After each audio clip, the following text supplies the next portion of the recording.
आज समग्र ओडिशार 51 लाख चाषी क्षुद्र एवं नाममात्र चाषी आज 2000 टंका लेखा किस्ती पाइबे। ये हूँ आम लोकप्रिय मुख्यमंत्री मोहन चरण माझी नुआखाई भेटघाट अवसर रे ये चाषी मानक गोटे बड़ उपहार।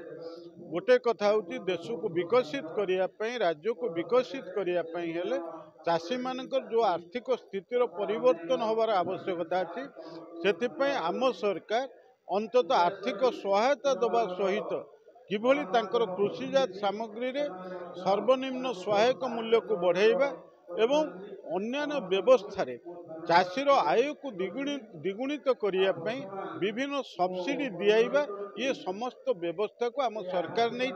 तेणु यही अवसर रे आज आमर प्रिय मुख्यमंत्री मोहन चरण माझी द्वारा आज जो तृतीय किस्ती 2000 टंका लेखा दिया जाउची एवं ता फल समग्र ओडिशार चाषी भाई भौणी माने खुशी अछंती।